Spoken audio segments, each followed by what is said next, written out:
Espero que todos estejam bem.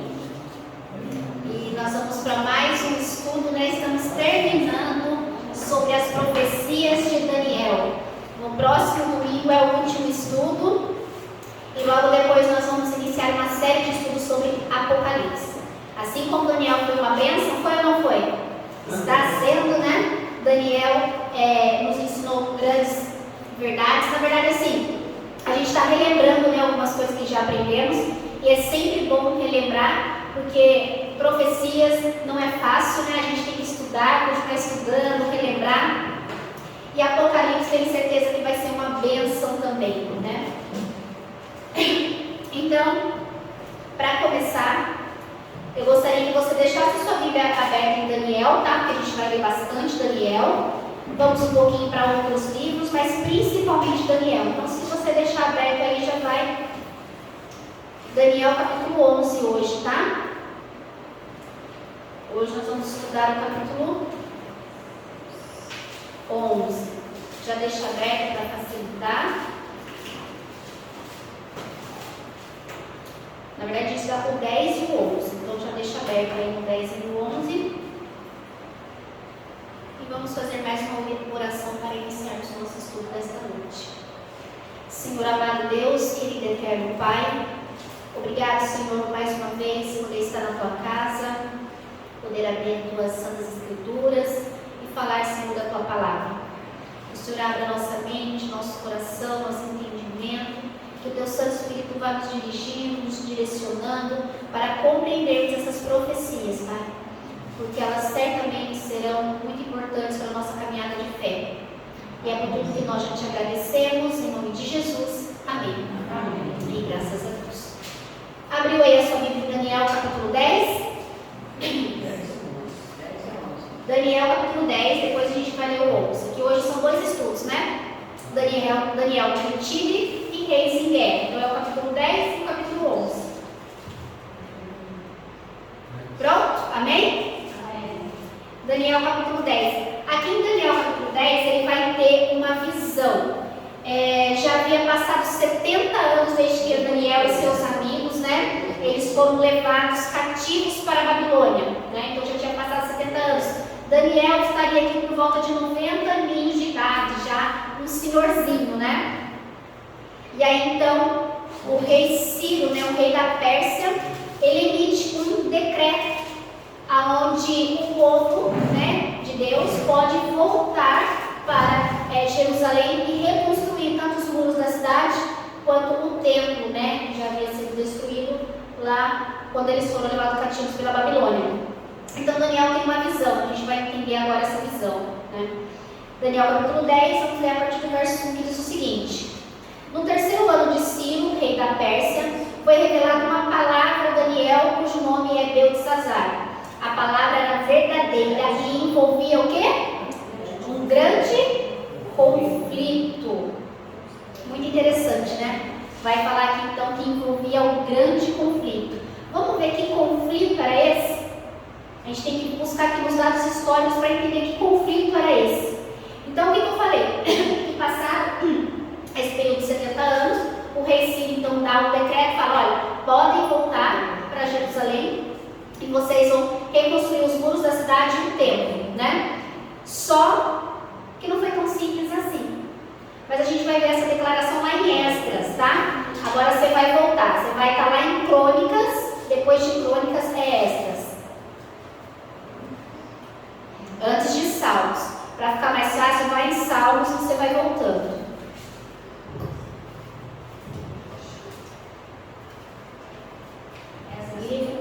Esdras capítulo 1.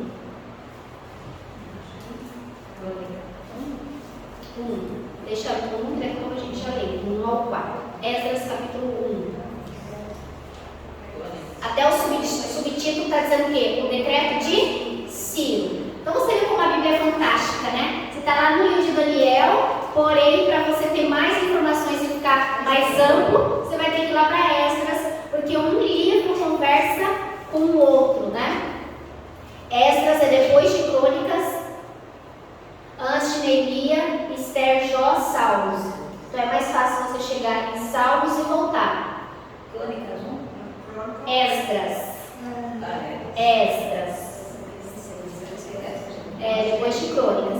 Quem não conseguir, o Chuchu está colocando aqui na tela, ó. Quem não conseguir, o Chuchu está colocando aqui na tela, você pode olhar ali e acompanhar, ó. Tá lá, ó. Esdras, capítulo 1, verso 1. Vai falar, mas aí eu vou ler. Então, ó, tem todas as opções. Você encontra na Bíblia, não encontrei. Tem ali, não encontrei, ouça. Você marca aí, depois você lê na sua casa para você ter certeza do que está sendo dito. Eu vou ler para você. Então, o rei Ciro, rei da Pérsia, deu autorização para que o povo pudesse voltar e reconstruir Jerusalém. Então, vamos ler isso em Esdras. Esdras era um escriba, né? Aquele que escrevia, né? E também tinha um cargo ali de passar a lei de Deus para outras pessoas. Está dizendo assim, capítulo 1, verso 1.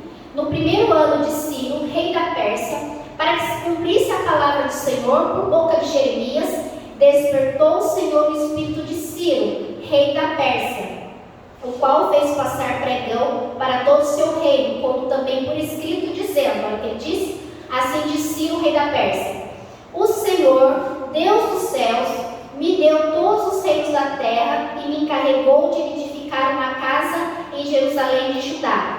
Quem dentre vós é de todo o seu povo, seja seu Deus com ele, e suba a Jerusalém de Judá e edifique a casa do Senhor, Deus de Israel. Ele é o Deus que habita em Jerusalém.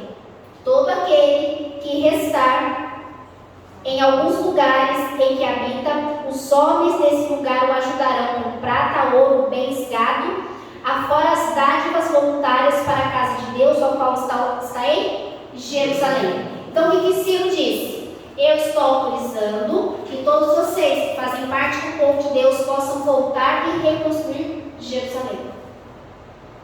Então, esse é o decreto, é o primeiro decreto, né? Depois teve um outro decreto, que até eu já peguei aqui sobre Neemias, que teve uma nova, né, reconstrução ali, já é o segundo decreto. Então, Ciro autorizou o povo a voltar. E aqui é interessante que ele fala, né? O Esdras, ele fala assim, para que se cumprisse a palavra do Senhor por boca de Jeremias, porque existia uma profecia que o povo ficaria ali em Babilônia por quanto tempo? 70 anos, né? Então já estava no período para se cumprir. E então saiu esse decreto. Só que assim, nada é muito fácil para o povo de Deus, né? Então o povo de Deus voltou para reconstruir. E aí os vizinhos quiseram ajudar. E esses vizinhos nada mais eram do que os samaritanos. Vamos entender a história quem eram os samaritanos. Existiu dois grandes períodos, né, do povo de Deus, onde eles se separaram, né, o reino do norte e o reino do sul. O reino do norte foi atacado antes pela Assíria e foi todo destruído. E o reino do sul, que é Judá, foi destruído depois pela Babilônia. Só que o reino do norte, né, os assírios, eles tinham uma maneira, né, de levar cativo os seus inimigos. O que ele fazia? Ao invés de ele fazer como Nabucodonosor, pega ali a corte, os mais inteligentes, os mais ricos, levar para a Babilônia para aprender e tudo mais, ele não fazia isso.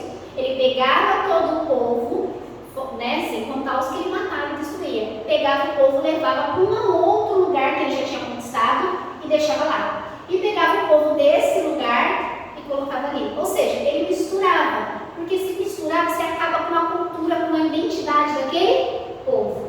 Então, os samaritanos, eles não são bem vistos pelos judeus, porque eles achavam que isso aqui não é o povo de Deus, isso aqui é misturado. Então, eles já tinham essa rixa. E os samaritanos, como vieram de outras nações, eles vieram com o paganismo, com a idolatria. Então, aí que o povo judeu não gostava mesmo. E aí eles ofereceram, tudo bem, vocês são nossos vizinhos, nós vamos ajudar vocês. Você acha que os judeus aceitaram a ajuda deles?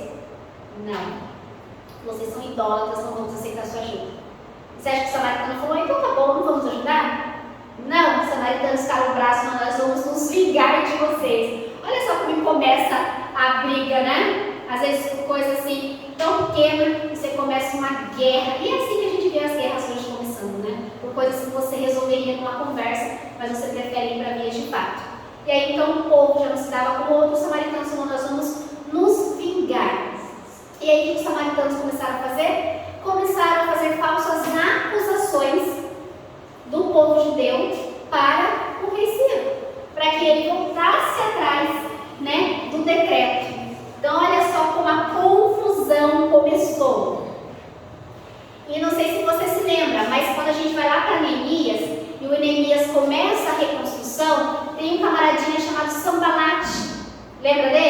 e ele começa a atrapalhar a reconstrução. E o Sambalat era samaritano. Então, a guerra continuou, né?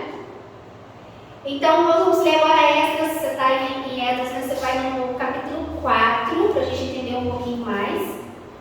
Capítulo 4, e o verso é o 5. 4 e 5.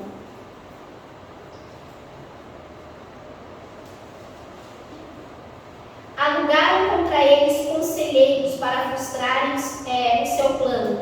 Todos os dias de Ciro, rei da Pérsia, até o reinado de Dario, rei da Pérsia. Ou seja, olha só quantos seis entraram e os samaritanos fazendo de tudo para prejudicar a reconstrução do templo, por causa dos dois não se darem ali, um ter aceitado a ajuda do outro. Então, Daniel tem essa visão de um grande conflito. E nesse momento era isso que estava acontecendo. E se você parar para pensar, irmãos, em várias profecias da Bíblia, muitas delas, algo está acontecendo na terra enquanto outra coisa acontece no céu. São coisas que acontecem em paralelo, né? Então você tem uma visão aqui na terra, mas algo está acontecendo também no céu. E muitas vezes acontece algo na terra que ela é como se fosse uma maquete daquilo que ainda vai acontecer. Então, nós vamos entender aqui que as coisas que estão acontecendo, o grande conflito, não é só esse conflito físico e regional que a gente está vendo aqui, mas isso vai se tratar também de um grande conflito lá na frente. E vamos continuar lendo. Agora volta lá para Daniel. Então você entendeu o conflito que estava acontecendo. O povo tinha que voltar para reconstruir o templo, mas os seus inimigos não deixavam. Faziam de tudo para que isso não acontecesse. Daniel capítulo 10. Vamos continuar lendo. Diz que, vamos lá, vou ler de novo aqui. No terceiro ano de Ciro, rei da Pérsia, foi revelada uma palavra a Daniel, cujo nome é Beltesazar. A palavra era verdadeira e envolvia grande conflito. Ele entendeu a palavra e teve a inteligência da visão.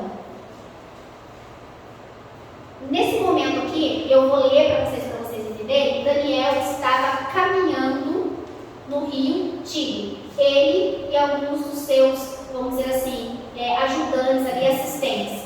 E aí ele tem uma visão. Ah, mas aonde está escrito isso? Verso 4. Capítulo 10 mesmo, verso 4.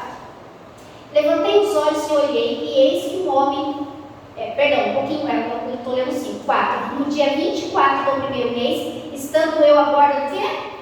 Do grande rio Tigre. Aí ele vai dizer assim: levantei os olhos e olhei, e eis que um homem vestido de linho, cujos ombros estavam cingidos de ouro puro de ufaz. O seu corpo era como berilo, o seu rosto como um relâmpago, e os seus olhos como tochas de fogo. Os seus braços e seus pés brilhavam como bronze polido, e a voz das suas palavras era como estrondo de muita gente. Só eu, Daniel, tive aquela visão. Os homens que estavam comigo nada viram. Não obstante, caiu sobre eles grande temor, e fugiram e se esconderam.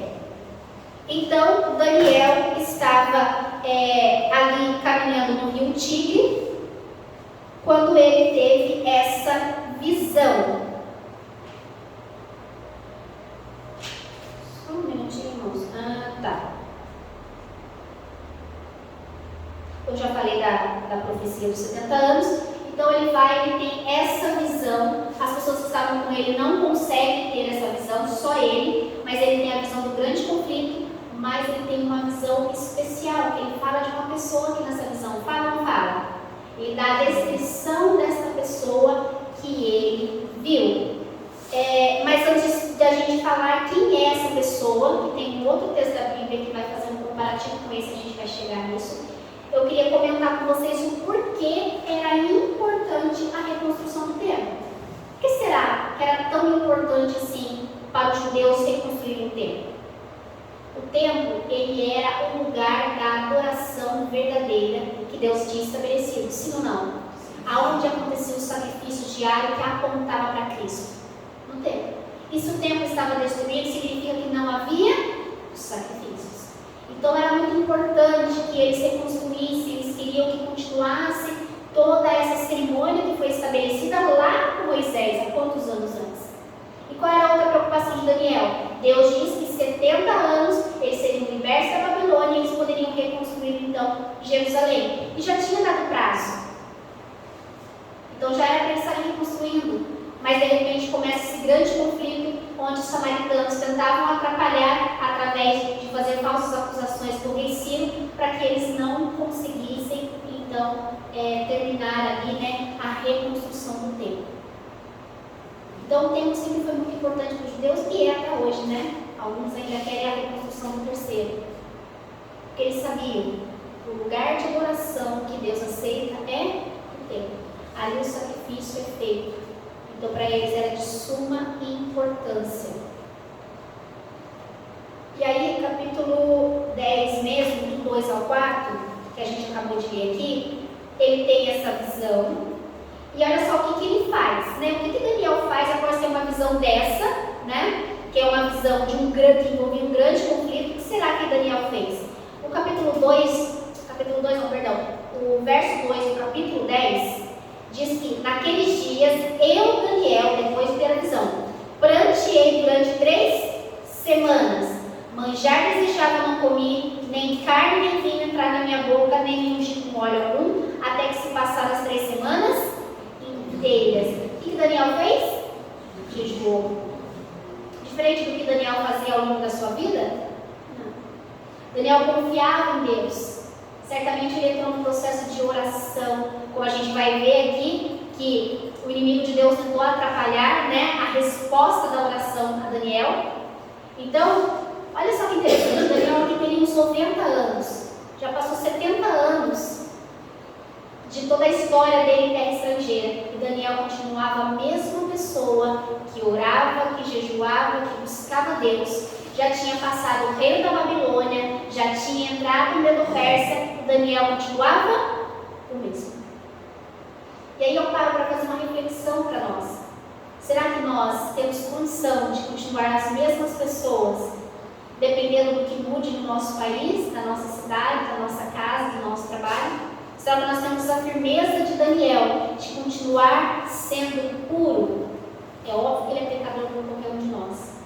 Mas ele era uma pessoa que confiava em Deus, e quando surgia um problema, o que ele fazia? Buscava Deus. Ele jejuava e se separava. E Daniel, ele não teve um cargo de liderança só no reino de Nabucodonosor. Em todos os reinos, em todos os líderes que passaram, Daniel continuava tendo uma posição de destaque. Mas nada conseguia corromper Daniel. Que nada possa nos corromper. Que possamos ser assim, 70, 80, 90, quantos anos precisar até a volta de Jesus. Amém? Amém.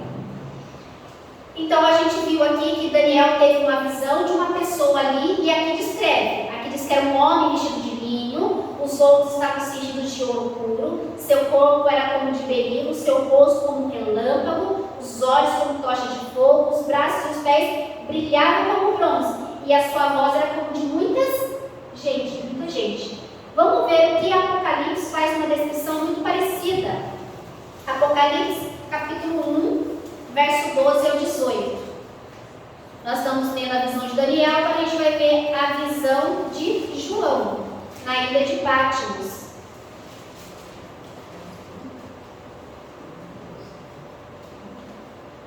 Apocalipse 1, 12 ao 18.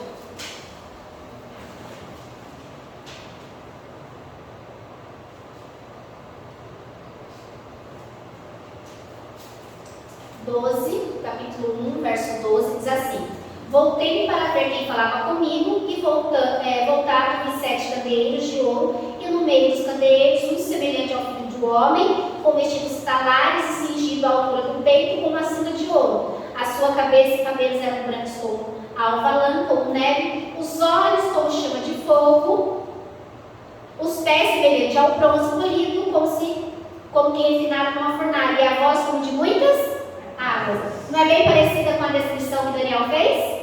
E a visão que João teve a visão de quem? Jesus. Então quem apareceu para Daniel? Jesus. O privilégio, né? Então essa visão que ele teve, ele viu grande conflito, mas depois quem aparece para confortar, para consolar? O próprio Jesus. E olha o que diz Daniel 10 mesmo, agora a gente vai ler a partir do 10 até o 13, para a gente identificar mais alguns personagens dessa visão. Daniel 10 ao 13. Então vamos lá, Daniel tem uma visão, vê um grande conflito acontecendo e vê a presença de Jesus. E logo depois diz que, 10, eis que certa mão me tocou, sacudiu-me e me pôs sobre os meus joelhos e as palmas das minhas mãos. Ele me disse, Daniel, homem muito amado, está atento às palavras que vou te dizer. Levanta-te sobre os pés, porque eis que te sou enviado. Então aqui não é o mesmo homem que Daniel tinha visto. Porque aqui é uma outra pessoa, uma outra figura dizendo que foi enviado para falar com Daniel. Ao falar ele comigo essa palavra, eu me pus em pé tremendo. Então me disse, não temas, Daniel, porque desde o primeiro dia em que aplicaste o coração a compreender e a humilhar-te perante o teu Deus, foram ouvidas as tuas palavras. E por causa das tuas palavras é que eu vim. Mas o príncipe do reino da Pérsia me resistiu por 21 dias. Porém, Miguel, um dos primeiros príncipes, veio para ajudar-me. E eu obtive vitória sobre os reis da Pérsia. Então, por que não pode ser Jesus aqui? Porque ele não conseguiu, chegar até Daniel, porque tinha ali uma figura que estava atrapalhando. Você acha que Jesus teria dificuldade? Não. Então, aqui possivelmente é um anjo e acredito que seja o Gabriel, porque em outras oportunidades ele foi até Daniel e levou uma palavra para Daniel. Explicou algumas visões. Então ele diz aqui que ele se colocou em pé e eu acho essa afirmação tão maravilhosa. Primeiro ele chama Daniel de homem muito amado. Que coisa extraordinária você escutar isso da boca do anjo. E depois ele dizer que desde o primeiro dia que Daniel começou então ali o seu processo de oração, de busca ao Senhor, ele já foi ouvido. E é interessante que aqui diz que ele aplicou o coração a compreender e a humilhar-te perante o Senhor. Então você vê como Deus, ele é um Deus de detalhes. Ele percebeu, e o anjo aqui relatando, que Daniel não somente ficou assustado, assombrado com a visão, como ele foi aplicar o seu coração e entender o que aquela visão queria dizer. E ele se humilhou perante Deus, sabendo que somente Deus teria a resposta que ele precisava. Então, não somente Deus ouve as orações, como ele vê a intenção do coração, ele vê o que nós estamos fazendo para compreender aquilo que ele nos mostra. Daniel era uma pessoa que a gente pode dizer que ele estudava a palavra de Deus. Ele buscava, ele não só lia. Quantos anos em Babilônia? Quantos anos aqui em Medo-Pérsia? Quanta cultura, quantas coisas Daniel já não havia aprendido? Mas ele aplicava o seu coração em compreender as coisas de Deus. E isso não passava despercebido aos olhos do Senhor. Mas aconteceu algo. Gabriel foi ali para levar a resposta para Daniel, porém o príncipe do reino da Pérsia se pôs no caminho. E aqui a gente pode entender, irmãos, que não é o príncipe, o rei da Pérsia literal, aqui Ciro, não foi ele que se pôs, no caminho. Se a gente está falando de um anjo, está falando de coisa espiritual, quem seria aqui o rei da Pérsia? Que está fazendo uma referência usando o rei da Pérsia? O próprio Satanás. Está com medo de falar Satanás? O próprio Satanás, o próprio diabo. Quem que quer atrapalhar a resposta de Deus às nossas orações? E eu acho que está com medo de falar do diabo. Está com medo de pesadelo à noite. Não vai ter pesadelo, não. Satanás. Quem é que quer atrapalhar as suas orações, as suas petições diante de Deus? Satanás. Ele sabia, que Daniel era um homem aplicado, ia buscar e ia orar, mas ele não queria que Daniel tivesse a resposta da sua oração. Então ele se colocou ali no caminho. E Gabriel falou, a gente crê que é Gabriel aqui, um anjo, não consegui chegar até você porque o rei da Pérsia ficou 21 dias atrapalhando esse processo. Mas alguém veio nesse auxílio. Quem é? Miguel. Miguel se colocou a ajudar, então o anjo obteve vitória. E agora a gente vai entender quem é Miguel. Miguel significa quem é como Deus. E quem será que pode ser como Deus? Vamos ler aqui duas referências a respeito de Miguel, para que não tenha dúvida. Você sabe que a igreja adventista é muito atacada por ter uma crença a respeito de quem é Miguel, né? Mas a Bíblia não deixa dúvida, então as pessoas podem falar, podem achar ruim, brigar, mas com a Bíblia não dá para discutir. Então vamos ver. Daniel, será que Miguel foi criado? Será que ele é um anjo criado? A Bíblia fala que ele é um arcanjo, e só fala de um arcanjo, certo? Existem anjos, querubins, serafins, mais um arcanjo. Vamos ver o que Apocalipse fala. Apocalipse capítulo 12, verso 7. Quem será que era o Miguel? Quem é esse Miguel? Apocalipse 12. Tem que acelerar, tem bastante história. Tem ainda 6 em guerra. Capítulo 12, o verso é o 7. Capítulo 12, verso 7 vai falar assim, ó. Houve peleja onde? No céu. Miguel e os seus anjos pelejaram contra o dragão. Também pelejaram o dragão e seus anjos. Todavia não prevaleceram, mas nem mais se achou no céu lugar deles. Quem então venceu os anjos, né, do mal, ali já tinham sido corrompidos? E aqui diz que Miguel e os seus anjos. Então Miguel comandava os anjos. E ele venceu os anjos maus que estavam no céu. Quem que venceu os anjos maus? Quem venceu os anjos maus? Jesus, Miguel. Então, se foi Jesus que venceu, não tem problema. Aqui a gente aprende. Se foi Jesus que venceu Satanás e seus anjos, e aqui está dizendo Miguel, então Miguel é Jesus. Vamos ver mais um verso. 1 Tessalonicenses, vai lá para o Novo Testamento, Efésios, Filipenses, Colossenses, Tessalonicenses. 1 Tessalonicenses 4,16. Uma outra prova irrefutável, né, a respeito de quem é Miguel. 1 Tessalonicenses capítulo 4, verso 16. Quem não conseguir achar, está ali na telinha, ó. Está dizendo assim: porquanto o Senhor mesmo, dada a sua palavra de ordem, ouvindo a voz de quem? Do arcanjo. Miguel é um arcanjo. E ressoada a trombeta de Deus, descerá dos céus os mortos em Cristo farão o quê? Ressuscitarão. Quem tem poder para ressuscitar? E aqui está dizendo que é a voz do arcanjo que eles vão escutar. Então eles vão escutar a voz de Jesus. Então quem é Miguel? Jesus. Você vê que ele tem a visão primeiro ali, a gente viu pelas descrições que era Jesus. Depois o próprio Jesus vem para ajudar com que Gabriel consiga entregar então a sua mensagem a Daniel. Irmãos, você vê que é extraordinário, né? Em tudo aquilo que a gente não pode, quem vem em nosso auxílio? Jesus. Está sempre em nosso auxílio naquilo que nós não podemos fazer. Aquilo que nós podemos, Ele nos dá força para fazer. Mas aquilo que não compete a nós, Ele literalmente vem e nos auxilia. Jesus veio pessoalmente livrar o seu povo e conforta Daniel. Porque existe maior conforto de saber que o próprio Jesus está ali no grande conflito?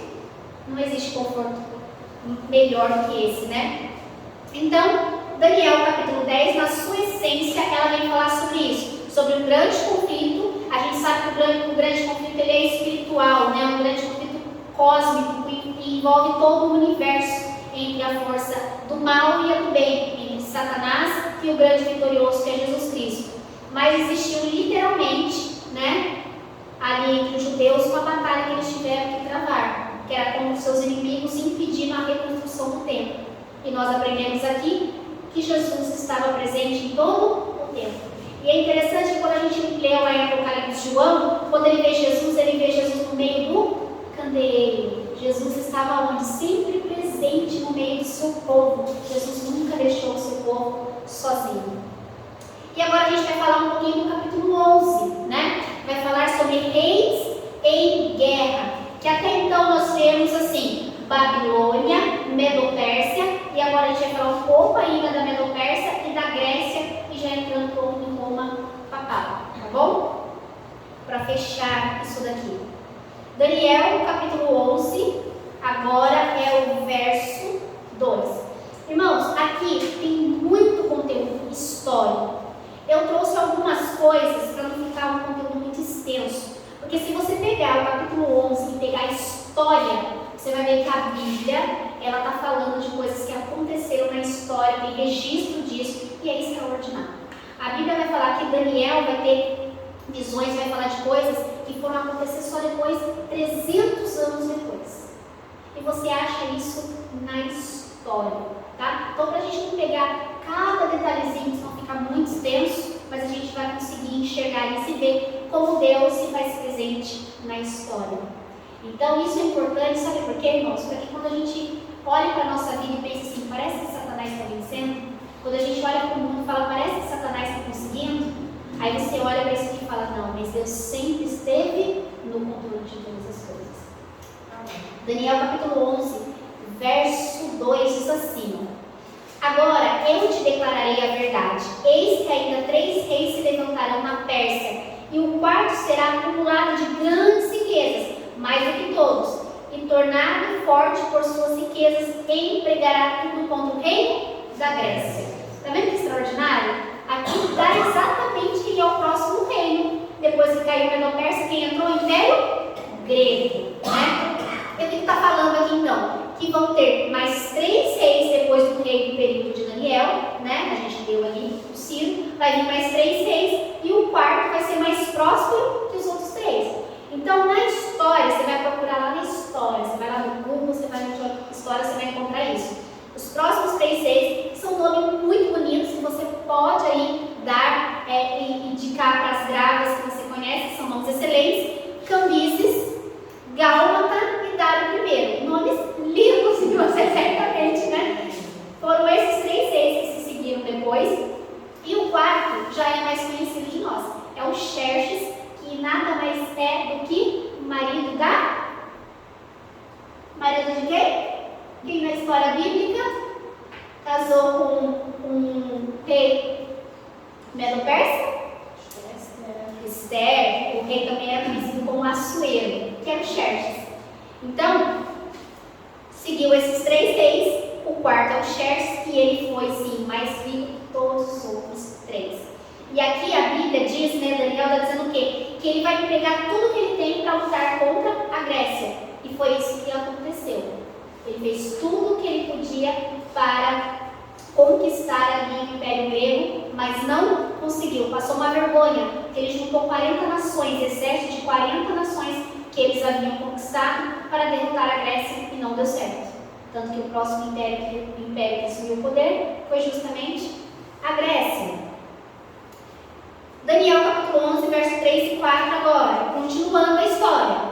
Depois se levantará um rei poderoso, que reinará com grande domínio e fará o que lhe aprouver. Mas no auge o seu reino será quebrado e repartido para 4 ventos do céu, mas não para a sua posteridade, nem tampouco segundo o poder com que reinou. Porque o seu reino será arrancado e passará a outros fora de seus descendentes. Vamos mais uma vez para a história. Chuchu, coloca para mim aquela imagem, 4 reis, eu acho que está escrito. Nós vamos novamente para a história para entender. Quem é esse rei aqui poderoso? Então a gente já sabe que vai entrar no Império Grego. Quem era ali então o seu general, o poderoso comandante da Grécia? Alexandre o Grande.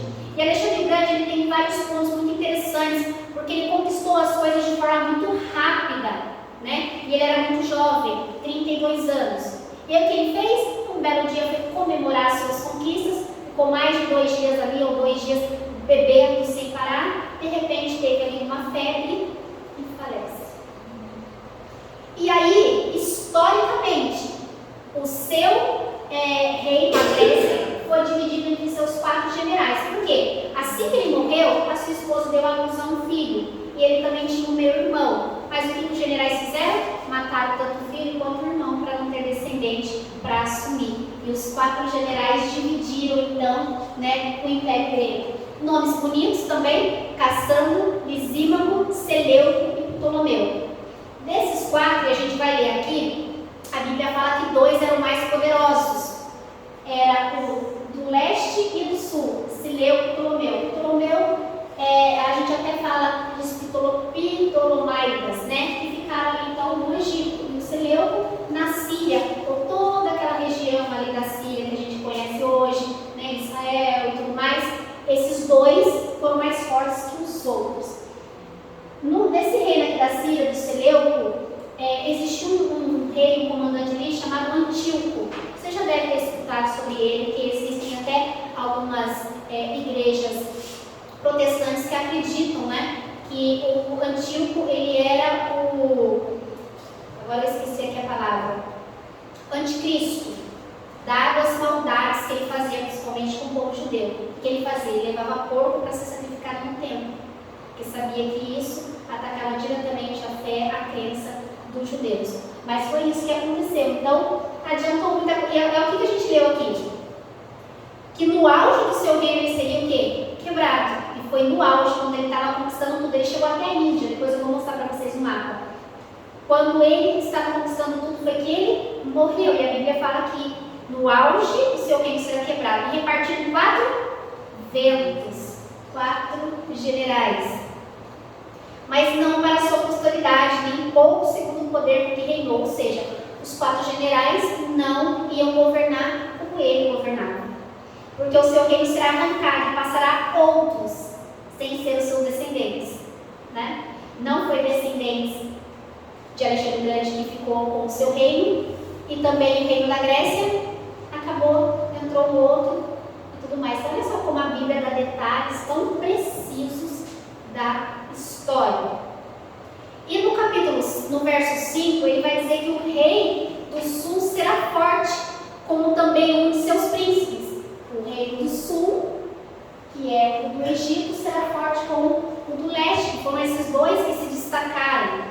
Este será mais forte do que ele, reinará e será grande o seu domínio. E aqui começa a falar, e é muito interessante que você vai ver isso na história também, que ao cabo de anos eles se aliaram, ou seja, o Egito e a Síria se aliaram. E como eram feitas as alianças naquele tempo? Através do casamento. Salomão fez isso?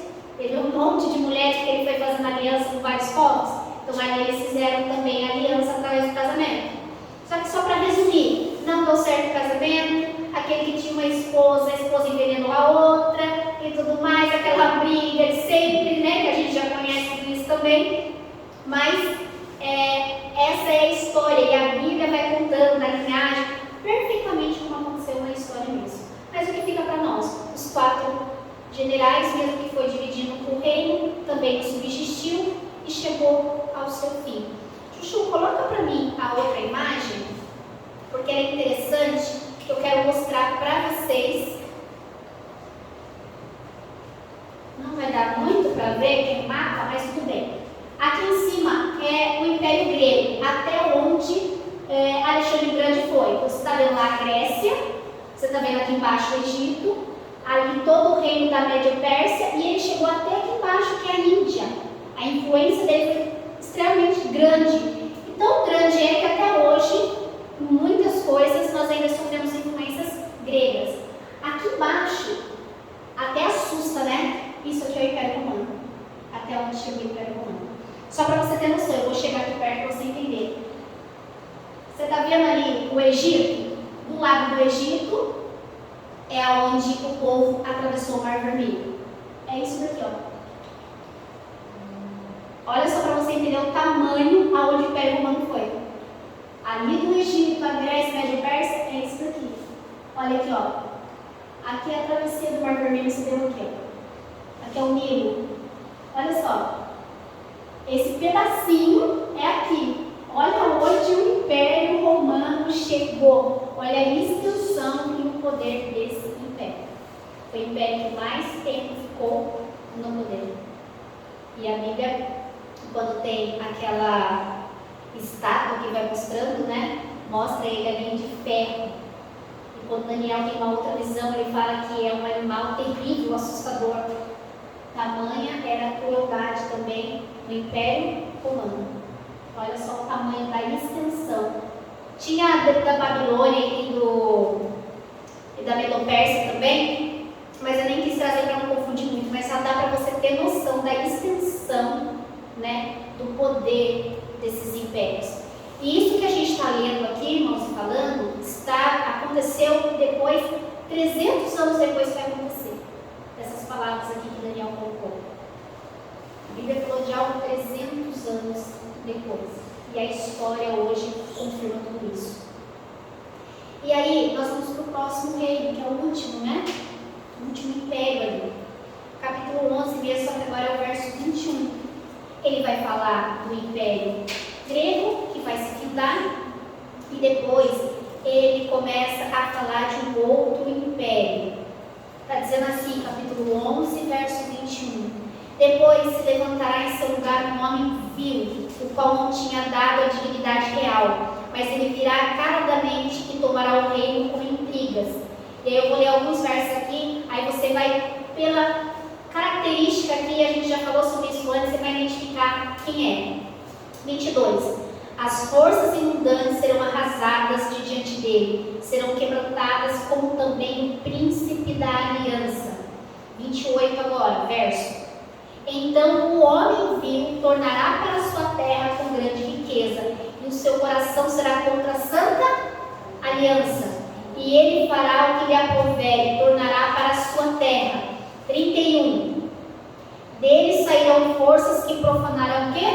O santuário. A gente já viu essa expressão de profanar o santuário. A fortaleza nossa. E tirarão o sacrifício diário. Cadê aqui? Estabelecendo a abominação desoladora. O apóstolo Paulo não fala da desolação desoladora? Olha só as expressões aqui. Olha quanto tempo Daniel antes, hein? Para usar as mesmas palavras. 33. Os sábios entre o povo ensinarão a muitos, todavia cairão pela espada e pelo fogo, pelo cativeiro e pelo roubo por algum tempo. 36. Este rei fará segundo a sua vontade, e se levantará e engrandecerá sobre todo Deus. Contra o Deus dos deuses falará coisas incríveis, e será próspero até que se cumpra a indignação, porque aquilo que está determinado será feito. Essa não é uma figura perfeita do período de Roma pagã, Roma papal? Porque se você pegar as características do que ele vai fazer no santuário, no sacrifício diário, a gente estudou, a última vez que eu estudei com vocês, depois foi o pastor, a gente falou sobre essas características e colocou que chegou um tempo que um homem, ele na terra se diz no lugar de Deus. Ele quer perdoar pecados. Ele diz que é infalível. Então ele mexe com toda a estrutura espiritual. Aqui ele ataca diretamente a Santa Aliança, o sacrifício diário, as coisas de Deus. Aqui a gente deu, ele faz tudo, engrandecerá sobre todo Deus contra o Deus dos deuses. Então aqui já começa a fase de Roma pagã. Então Daniel teve a visão e teve as profecias de todos os impérios até o fim dos tempos. Coisa extraordinária. E para terminar, Daniel 10, 45. Volta lá um pouquinho. 10, 45 não, é o 11, né? O 10 não dá para ter 45. Daniel 11, 45.